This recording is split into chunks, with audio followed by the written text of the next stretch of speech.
James is a mixed traffic engine. He can pull both freight cars and coaches.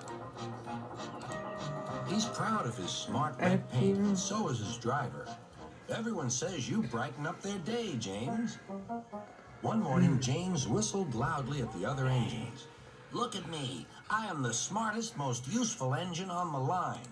Rubbish, replied Thomas. We're all useful. Sir Topham Hatt says so, and he's head of the whole railway.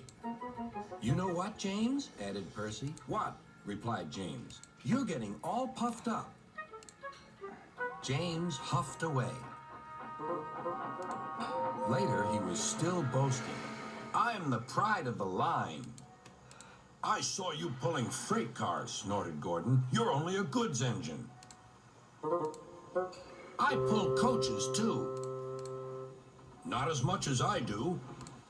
But Sir Topham Hatt has plans for me. James was only making this up, but Gordon believed him.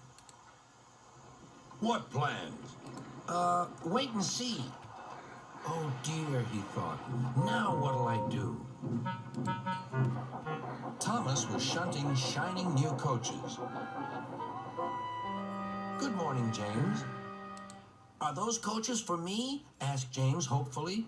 No, these are for Gordon's Express. I'll fetch your freight cars next. But James was going to play a trick on the other engines. Actually, Thomas, I'm taking the coaches. Sir Topham Hatt asked me to tell you. What about the cars? Asked Thomas. Give them to Gordon. Come on, Thomas, said his driver. Orders are orders. So when James's driver returned, James was coupled to the coaches and he puffed away.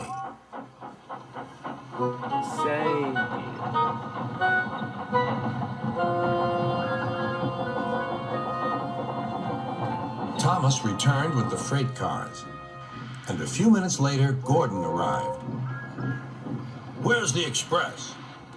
Thomas told him about James, and so here are your cars. Gordon was very cross, and so was his driver. Wait till Sir Topham Hatt hears about this.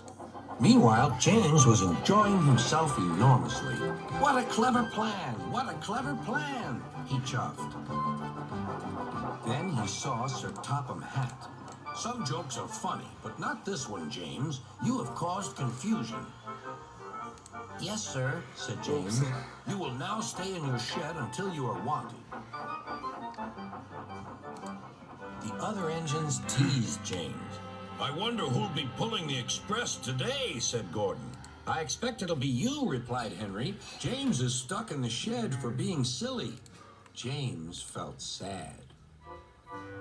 Next morning, he went back to work. Hello, whistled Thomas. Good to see you out and about again. I'm sorry I tricked you, said James.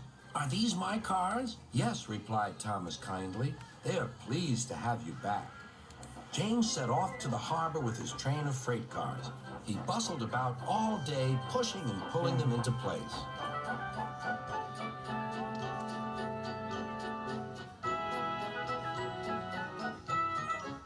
Time to go home now, James, said his driver at last. No cars or passengers, just we two. But his driver was wrong. Excuse me, called a man. I have a meeting with Sir Topham Hatt, and I mustn't be late. May I ride back with you? Of course, replied James's driver. Then he whispered to James, this gentleman is a railway inspector. James was most impressed. He steamed along the line as smoothly and quickly as he could.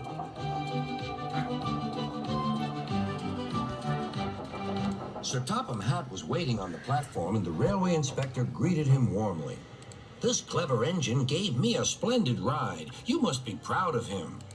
Yes, indeed. Once again, you are a really useful engine.